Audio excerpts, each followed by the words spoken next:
오늘 하나님께서 주신 본문 말씀으로 감사하는 자가 되라 이라는 제목으로 말씀을 선포하겠습니다. 유대인들에게 있어서 참 중요한 책이 하나 있는데 그것을 탈무드라고 그렇게 합니다. 유대교의 율법, 그 다음에 윤리, 철학, 간섭, 역사 등 대한 그 랍비들의 생각을 기록한 아주 중요한 문헌입니다. 그래서 그 탈무드를 가리켜서 5,000년에 걸친 그 유대인들의 지적 자산이 충족되어 있는 책이다 이렇게 얘기를 하고 있죠. 그 이제 여러 가지 이제 얘기들이 많이 있는데 그 내용 중에 한 가지 아주 한 부분을 이제 인용을 해보면 이런 말이 들어 있습니다. 세상에서 가장 현명한 사람은 배우는 사람. 그다음에 가장 강한 사람은 자기를 이기는 사람. 그다음에 세상에서 가장 행복한 사람은 범사에 감사하는 사람이다. 우리는 세상에서 가장 현명한 사람도 돼야 되고 강한 사람도 되겠지만 세상에 가장 행복한 사람들이 되시기를 주의 이름으로 소망합니다. 그 사람이 바로 감사하는 사람입니다. 오늘 이 본문 말씀은 성도들이 어떻게 하면 매일의 삶에서 감사하면서 살 수 있을까? 또 어떻게 하는 것이 감사하는지, 왜 어떻게 해야만이 감사할 수 있는지 이것을 읽혀주는 아주 귀한 말씀입니다. 제일 먼저 읽혀주는 말씀이 하나님께서 베푸신 은혜를 늘 기억해야만이 감사하는 삶을 살 수 있다 이렇게 말씀합니다. 12절을 우리 같이 한번 읽어볼까요? 시작. 그러므로 너희는 하나님이 택하사 거룩하고 사랑받는 자처럼 긍휼과 자비와 겸손과 온유와 오래 참음을 옷 입고. 시작부터 그렇죠. 너희는 하나님이 택하신 자다.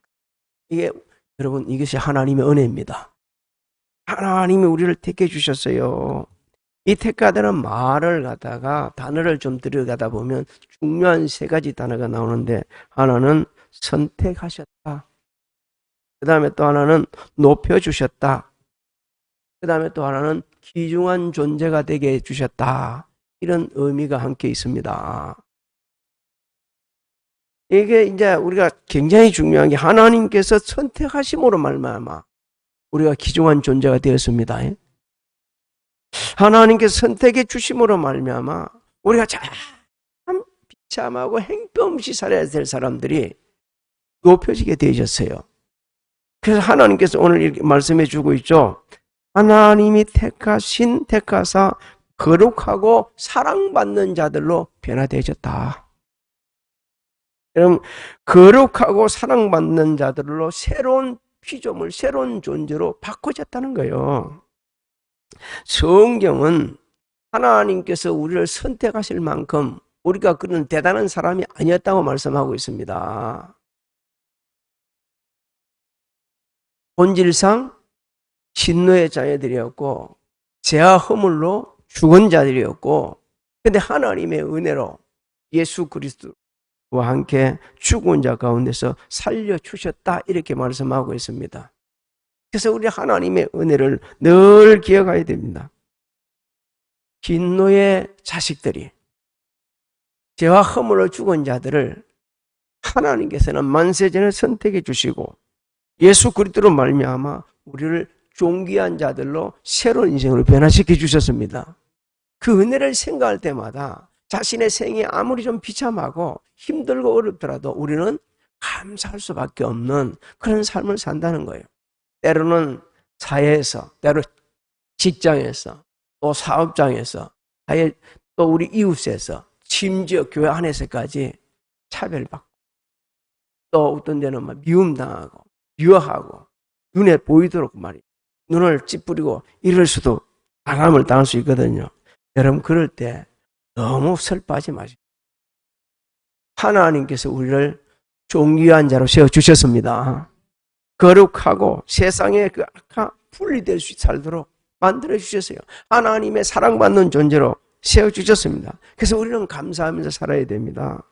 또 12절에서 우리가 자세히 보게 되지만 예수님의 품성을 닮을 때, 예수님의 품성을 닮을 때 우리는 감사하며 살 수 있는 존재가 된다 이렇게 말씀합니다.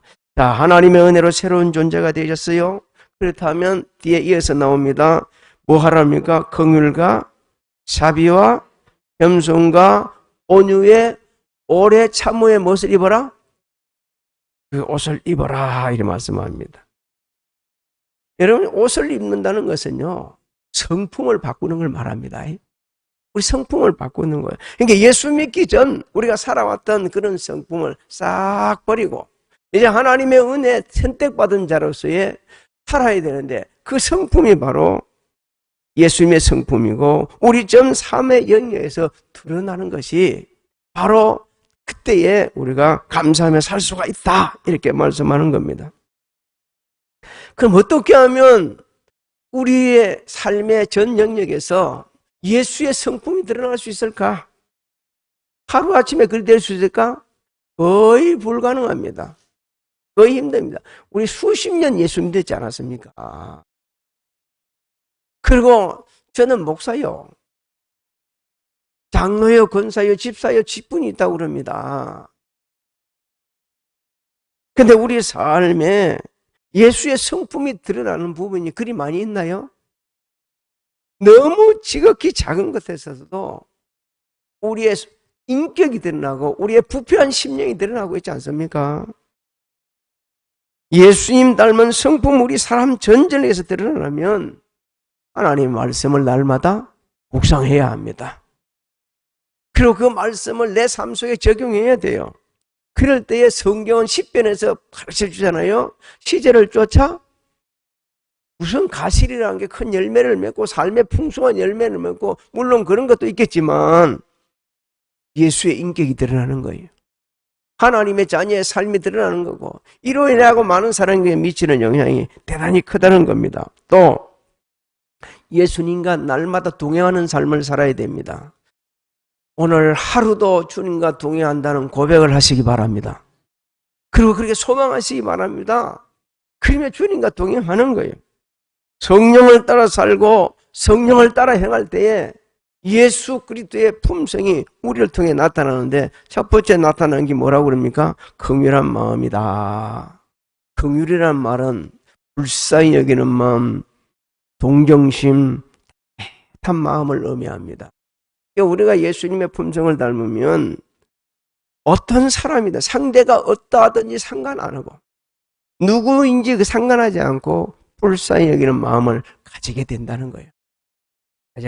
우리는 육적인 관점에서 봐가지고 내가 좀 좋고 내게 잘해주고 좀 더 내가 저 사람과 가까이면 도움이 될 수 있는 사람들에게 좀 더 잘해주려고 그러고 같이 다가가려고 그러고, 물론 그게 뭐 다 나쁘다 할 수는 없겠죠. 하지만 예수의 품성을 닮은 사람들은 상대가 누군지 상관하지 않고 따뜻한 마음, 동정심을 가지고 그 아픔에 그 고통에 참여를 하는 겁니다. 엄이 따뜻하다는 말을 우리 모두가 다 이해가 될 겁니다. 그냥 평소에 지나가는데도 찬바람이 나는 사람이 있지 않습니까? 마음이 따뜻한 사람들은 옆에 스쳐 지나가도 그 흉기가 다가와요. 그래서 우리는 고달픈 인생길을 가는 자, 사회에서 소외당하고 이 모양 저 모양 힘들게 살아가는 그 사람들 가까이 다가가는 거예요. 예수의 마음을 품고 그 긍휼한 마음을 품고, 영적으로 잠든 자들은 일깨줘야 하고요. 육신적으로 병들어 힘든 자들에게는 위로를 줘야 되고요. 시리에 빠져 있는 자들은 소망을 주어야 합니다. 소망을 주는 그런 삶이 살아야 돼요. 그리고 절실히 필요한 자에게는 손을 펴서 돕는 손길이 될 때, 그게 어디서 오느냐? 긍휼한 마음, 불쌍한 마음이 가질 때 그때 주는 거예요. 주님께서는 우리가 불쌍히 여기는 마음을 가지면 우리를 통해 일하시기 시작합니다. 마치 우리가 막 뭘 주는 것 같고 불쌍한 마음을 가지는 것 같는데, 사람을 향한 그런 마음을, 불쌍한 마음을 가지는 것도 하나님께 주시는 겁니다. 우리 스스로의 인격으로는 그런 마음이 없어요. 하나님 주시는 거예요. 그러면 주님의 손으로, 주님의 발로 쓰임을 받기 시작해가지고 하나님께서 푹 풍성한 은혜의 통로로 들어서시기 시작하는 거예요. 왜? 우리 마음이 누구 마음을 닮았기 때문에? 주님의 마음을 닮았기 때문에. 그 마음을 보시고 들어서시는 거예요. 고린도후서 9장 8절을 우리 같이 읽어봅니다. 시작. 하나님이 능히 모든 은혜를 너희에게 넘치게 하시나니 이는 너희로 모든 일에 항상 모든 것이 넉넉하여 모든 착한 일을 넘치게 하게 하려 하심이라. 이렇게 될 수 있기를 주의 이름으로 소망합니다. 주님의 품성을 담게 되지면 자비의 마음을 가집니다. 이 자비라는 말은요, 사실은 하나님의 속성으로서 하나님께서 어려운 처지에 있는 사람, 또 모든 사람들, 어렵고 힘든 상태에 있는 사람들, 그 사람들에게 대한 깊은 관심을 가지는 것을 의미하거든요. 성경에서는 뭐라고 말합니까? 하나님을 고아와 가부의 아버지시다, 이리 말씀을 하고 있죠. 힘들고 어려운 사람들, 여러분 오늘날 어려운 처지에 있는 자들 그렇게 깊은 관심을 가지는 사람 많지 않습니다. 오히려 배합니다. 왜? 관심 가지고 다가가게 되지면 변할 수 있거든요. 힘들 수 있거든요. 멀어질 수 있기 때문에 가까이 하지 않습니다. 주님의 자비한 마음을 가지면 하나님을 경외하는 마음으로 그런 사람들을 피하지 않고 먼저 다가가는 거예요. 그러면서 친절하게 대해주고 배려해주고 그 사람 입장에서 한번 생각해보고 그러면서 막아서는 거예요. 저는 여러분 기회가 된다 그러면 그냥 유튜브도 아무거나 보지 말고 진짜 선한 일을 많이 하는 사람들, 그 사람들이 그 나이 있는 것들이 있거든요. 한 번쯤 그런 거 좀 보시기 바랍니다. 힘들고 고통스러워 어려운 사람들을 돕는 그 젊은이들, 여러분 그런 거 볼 때 우리가 야, 나 저렇게 못 살았는데가 아니고 감동을 받거든요. 우리가 이렇게 자비한 마음을 가질 때 엄청난 일을 할 수가 있습니다. 예수님께서는요, 바리새인과 서기관과 대제사장들에게 도둑놈, 민족의 반역자들, 죄인 중에 죄인, 그렇게 취급받던 세리들, 그 집을 찾아갔어요. 그들과 같이 먹었어요. 그러면서 삭개오는 구원의 은총을 베풀었습니다. 그게 바로 자비고 그게 배려입니다. 영숙 교육학 박사가 있는데 이분이 쓴 책에 이제는 성품입니다 라는 책을 보게 되면 이렇게 써져 있어요. 배려가 어떤가? 배려가 무엇인가? 배려는 나와 다른 사람 그리고 환경에 대하여 사랑과 관심을 갖고 잘 관찰하여 살펴주는 것입니다. 내 생각대로 다른 사람을 잘 대해주는 것이 아니라 상대방의 필요와 요구에 따라 잘 보살펴주는 것이 바로 친절한 배려입니다. 우리는 내 생각대로 해주면 배려인 줄 알아요. 그게 친절한가? 잘해준 줄 알아요. 내 생각대로 해가지고 때로는 그 사람이 친절할 수도 있고 배려될 수도 있는 것 같이 이렇게 막 홍스러운 게 있어요. 또 힘들 수가 있어요. 그 사람의 입장에서 그 상황에 따라서 보살펴주고 진정한 그것이 배려라는 말 우리는 한번 새겨들어야 됩니다. 주님 품성 따르면 겸손과 온유 마음을 가지게 됩니다. 왜? 우리 주님이 말씀하시기에 내가 온유하고 겸손하기 때문에 내게 와서 배우라고 하셨습니다. 배우라고 하셨어요. 온 우주 만물을 대신은 우리 주님께서 낮아지고 죽으시기까지 다 떨어요. 우리 주님. 그 주님이 그렇게 하셨다면 우리는 더욱더 낮아지고 겸손해져야 됩니다. 여러분 이스라엘 백성들이 하나님의 은혜를 망각할 때 하나님은 말씀하시면 목이 곧은 백성이라 이렇게 하셨어요. 왜 우리가 교만해집니까? 하나님의 은혜를 모르니까. 나의 과거를 망각하고 있으니까. 내 나된 자체가 하나님의 은혜에서 생각하지 않고 내가 대단한 사람인 줄 알고 있기 때문에 그런 겁니다. 주님의 품성을 닫게 되지면 죽으시까지 복종하시던 그 주님이 우리를 지배하고, 그래 그 성품을 닮아서 많은 사람들에게 은혜로운 영향을 끼치는 거야.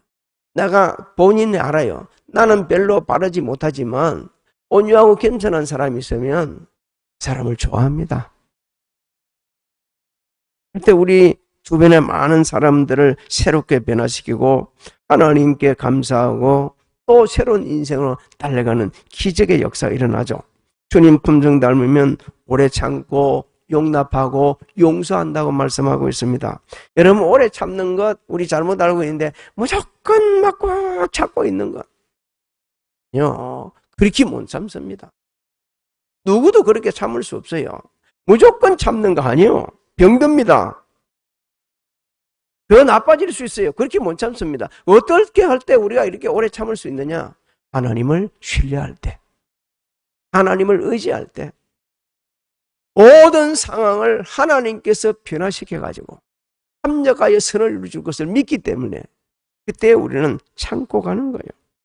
여러분, 이 세상이 영원하다 그러면 진짜 우리 살기 힘들 거예요. 이 세상에서 영원히 산다. 너무 고통입니다. 적다 때에 하나님 불러가십니다. 너무 감사해야 돼요.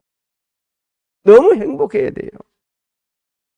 소망 없는 이 세상에 한없이 살아가 무슨 재미가 있겠어요? 무슨 꿈이 있겠어요? 영원히 죽음도 없고 찬양하고 경배하며 질투, 시기, 미움도 없는, 죄도 없는 그곳에서 우리를 살도록 불러주시는 하나님 아버지. 그래서 우리는 그 은혜를 생각하면서 오래 참을 수가 있는 겁니다. 여러분 13절, 14절도 같이 한번 읽어볼까요? 시작. 누가 누구에게 불만이 있거든 서로 용납하여 피차 용서하되 주께서 너희를 용서하신 것 같이 너희도 그리하고 이 모든 것 위에 사랑을 더하라. 이는 온전하게 매는 띠니라. 불만이란 단어를 찾아보면 이런 뜻이 있습니다. 사람한테 다 조그마한 다 사소한 이 잘못된 거 있거든. 사람마다 실수하는 게 있거든요. 부족한 부분이 있거든요. 그걸 계속 있는 그대로 수용해 주지 못하고 계속 찝는 거예요. 이게 나쁘고 이는 저게 나쁘고 이게 잘못됐고 이게 불만이에요. 한번 돌이켜 보십시오. 온전한 사람 이 세상에 없습니다. 예수님만 온전하시되 없는 거예요. 누구한테도 다 이런 게 있는 거예요. 그걸 가지고 계속 물고 늘어지면서 이거는 어떻고 저거는 저쩌고 그렇게 하는 것이 그게 불만이요. 근데 그런 사람들을 용서할 수 있다? 인격을. 근데 하나님께서 오늘 말씀해 주고 있지 않습니까? 네가 예수의 품성을 품게 되지면 불평할 수밖에 없는 상에서도 참아주고 견디어주는 사람, 그것이 바로 용납입니다. 불평할 수 없는 상황이 있어요. 말도 안 되는 일이 났어요. 근데 그걸 견뎌내는 게 용납이고요. 우리를 화나게 하고 나쁜 습관을 고치지 않고 계속해서 고통을 가는 사람, 그 사람에 대해서 참아주고 기다려주는 것이 그것을 용납이라고 합니다. 예수님의 품성을 닮으면 우리를 화나게 하는 상대의 모습에서 누구를 보기 때문에?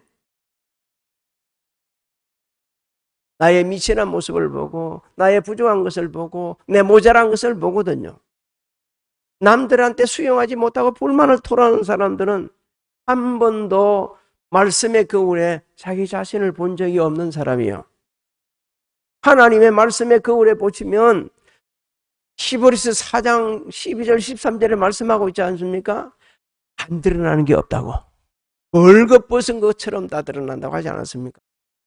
그 거울을 들여다보는 순간에 못났네. 나 진짜 어리석고 우둔한 인생이네. 나보다 더 못한 사람이 어디 있다고. 내가 얼마나 참으로 모자라고 못나고 모질이 생긴 모질인데 이것을 보게 되기 때문에 참을 수도 있고 그렇게 주님 품성 따르면 용서도 할 수 있다고 말씀하는 겁니다. 왜? 주님은 나 같은 죄인을 살려주시라고, 구원해 주시라고, 십자가를 지시고 그 수치를 당하면서 죽음에 이르게 된 우리 주님을 생각하게 되지면 하나님께 베푸신 그 은혜를 베풀어주면 용서해 줄 수 있다는 거예요. 설령 우리에게 잘못하는 사람이 있고 화나게 하고 도저히 안 되는 그 사람 있다고 그럴지라도 영적 눈을 열어가지고 우리 자신들을 한번 보게 되어지면 내가 하나님 앞에 지은 죄는요, 그 사람이 내한테 한 것보다 비교가 안 될 만큼 너무 큰 죄를 저질렀거든요. 그런데도 불구하고 하나님께서는 용서해 주셨습니다. 기다려 주셨습니다. 용납해 주셨어요. 근데 우리 알아야 됩니다. 회개하는 자를 용서하시는 하나님이십니다. 회개를 해야 돼요. 잘못을 하나님 앞에 회개해야 되고 할 수만 있다면 사람 앞에도 그렇게 할 수 있어야 합니다. 그렇지 않으면 안 되는 거예요. 주님의 마음을 품은 품성의 최고의 결정체가 사랑입니다. 사랑. 사랑은 모든 것에 더하여야 한다. 그래서 오늘 말씀해 보니까 사랑은 본적에는 띠다 이리 말하면 띠. 고대 사회에서 옷을 입을 때 제일 마지막으로 이 묶는 게 띠요, 띠. 그래서 띠를 묶지 않게 되면 그때 옷들은요, 옷의 기능을 할 수가 없어. 반드시 띠를 묶게 돼. 뭐 요즘에는 우리는 아리우가 다 띠가 돼 있고, 굳이 여기다 띠를 안 붙여도 되고. 그러나 우리 허리에는 뭘 붙이죠? 허리띠를 매는 거예요. 이렇게 탁 조아매죠. 허리띠를 조아매는 거는 흘러내려가지 않도록 하기 위해서. 그래서 경찰들이 그 도둑을 잡거나 하게 되면 먼저 허리띠를, 또 아무 무기도 없었을 때 상대방이 다 자기 허리띠를 그걸 무기로 덤비는 사람 제압도 하기도 하죠. 참 경찰 하시는 분들 힘듭니다. 욕도 많이 듣고 힘들거든요. 근데 그분들은 일을 하고 있습니다. 사랑하는 성도 여러분, 하나님께서 지금 우리에게 일깨주는 게 있어요. 사랑은 허리띠와 같은 것이다 이렇게 말씀하신 거는요, 사랑이 없는 긍휼, 자비, 겸손, 온유, 오래 참은 아무 의미 없다는 거예요. 좀 심하게 좀 말씀드릴게요. 사랑이 없는 온유, 긍휼, 겸손, 오래 참은, 자비, 가식적일 수 있다는 겁니다. 진짜 사랑이 들어갈 때 온유해지고요. 진짜 사랑할 때 용서하고 용납하고요. 정말로 주님의 사랑이 우리 심령을 뒤덮고 있을 때에 그때 오래 참을 수가 있는 거예요. 이걸 제가 말씀을 오늘 새벽에도 묵상하고 또 올라가서도 묵상하는 가운데 하나님 저한테 이런 게 있습니까? 라고 여쭤보게 되셨어요. 아마 오늘 여러분도 아마 같이 똑같은 마음을 가질 겁니다. 한번 보시기 바랍니다. 네, 있다고 그래요. 조금은 있다. 그런데 어디 있는가를 다시 한번 아무리 생각해도 별로 그렇게 없을 것 같아서 해보니까 이 자식한테는 하지 않냐? 이 손자들한테는 하지 않냐? 우리 자식들을 키우다 보면 한 가지 다 느끼는 게 있잖아요. 너무 화나게 하는 게도 있어요. 고치지 않는 것도 있어요. 그럴 때 어떻게 합니까? 그냥 야단치나요? 용서하고 또 참아주고 온유해지고 불쌍히 여기고 또 자비를 베푸고 그러지 않습니까? 너희만 당장 집 나가는 사람 있어요? 없거든요. 하나님께서는 우리에게 하나님을 닮은 요만한 품성을 주셨습니다. 예수 믿고 구원받는 우리는 하나님의 품성이 이렇게 회복된 게 있어요. 그래서 우리가 주의 사랑을 실천할 수가 있는 겁니다. 영적으로 사랑하고 또 그 어려운 사람들 돕고 힘들어하는 그 사람들을 돌아보고 화나게 하는 사람 참아주는 그 사랑을 우리 삶 속에 드러내는 것은 성숙한 성도의 증거입니다. 믿음이 성숙한 성도에게 표출되는 덕목입니다. 하나님께는 그런 자들에게 은혜를 베풀어 주시죠. 또 우리가 계속해서 그 사랑을 갖다가 실천하려면 그리스도의 평강이 우리 마음을 지배해야 합니다. 15절을 읽어봅니다. 시작. 그리스도의 평강이 너희 마음을 주장하게 하라. 너희는 평강을 위하여 한 몸으로 부르심을 받았나니 너희는 또한 감사하는 자가 되라. 예수 그리스도께서 주시는 평강이 우리 마음을 갖다가 하게끔 우리 마음을 내어드려야 되는 겁니다. 내가 내 마음을 지배하고 있으면 인생을 거꾸로 사는 거예요. 온유하지도 못하고 겸손하지도 못하고 자비하지도 못하고 오래 참지도 못합니다. 사랑으로 뭐 할 수도 없습니다. 예수 그리스도께서 주시는 평강이 내 마음을 지배할 때 어떤 상황에서도 우리는 아까 지금 앞에서 말한 예수의 품성이 우리 삶을 통해 드러나는 겁니다. 그래서 하나님께서는 모든 시련에서 우리를 구원해 주실 믿을 때에 여러분 그 하나님을 믿기 때문에 마음에 뭐가 있어요? 평강이 있는 거예요. 평강을 누리는 거예요. 여러분 마음에 평강이 없는데 감사가 나온다? 거짓말이에요. 불안한데 감사하는 거 거짓말이에요. 화가 나 있는데 감사 거짓말이에요. 예수 그리스도에 주시는 그 평강이 우리를 싹 붙잡아 있을 때 주님이 말씀하시기를 내가 주는 평강은 뭐 같다고 그랬어요? 세상이 주는 것 다르다 그랬습니다.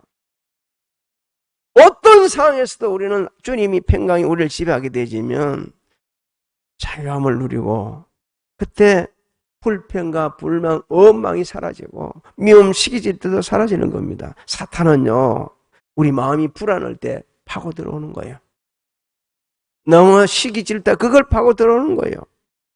그리고 극대화시켜 버립니다. 그리고 잘 아무 책임지지 않습니다. 하나님께서는 예수 그리스도를 통해 주시는 그 평강을 우리 마음이 지배하도록 내어지게 되지면 우리를 예수 믿는 사람답게 살게 하십니다. 예수님 닮은 삶을 살게 해주시는 거예요. 그래서 우리는 오늘 말씀에 잊지 말아야 되겠습니다. 평강을 위하여 부르심을 받았다. 너희가 평강을 위하여 부르심을 받았다는 거예요. 나만 누리고 있을 게 아니고 우선은 성도들과 함께 평안해야 돼요. 성도들과 하나 평안해야 되고 가정에서, 직장에서, 사업장에서, 사회 곳곳에서 평화의 도구로서 쓰임받아야 됩니다. 저 사람만 들어오면 집안이 시끄럽고 힘들어.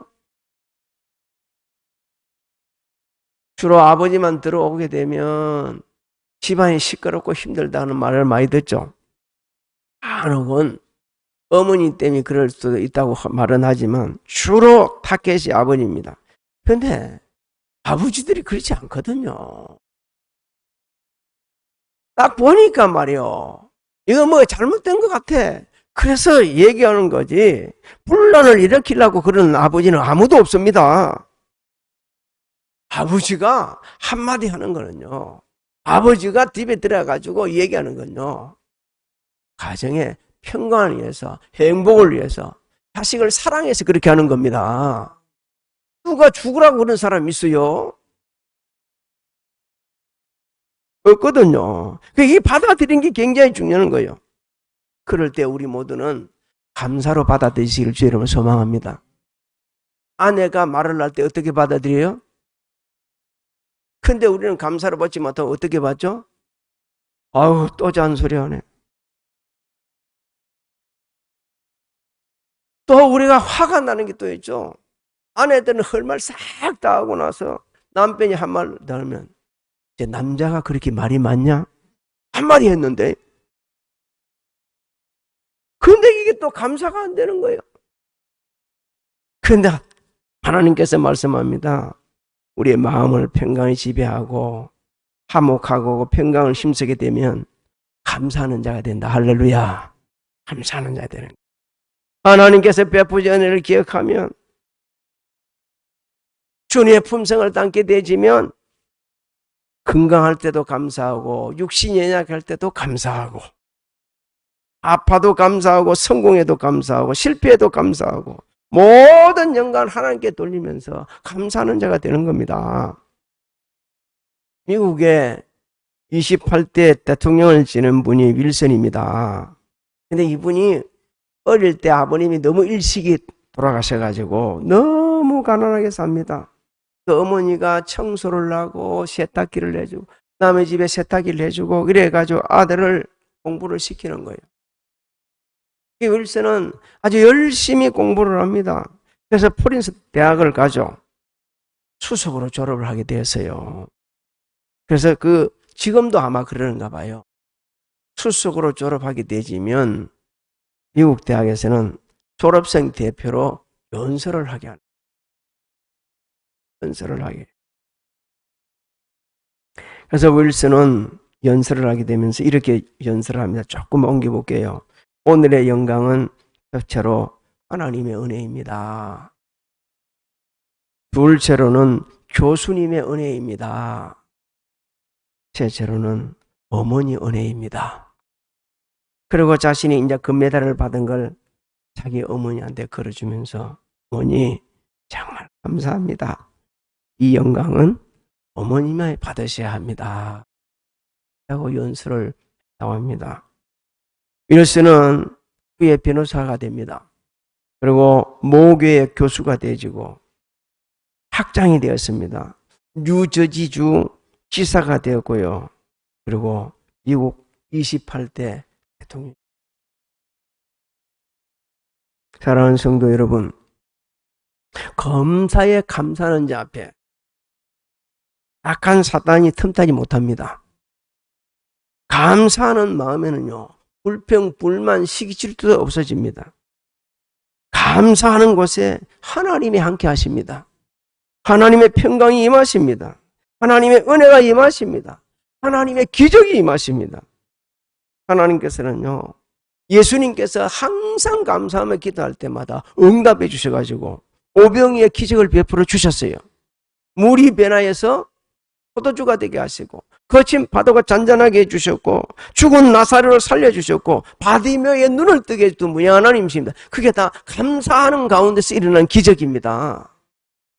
그래서 우리는 할 수 있는 대로 감사해야 되고 범사에 감사해야 되고 모든 상황에서 감사하는 사람이 되어야 됩니다. 다음 주일이 추수감사절이요.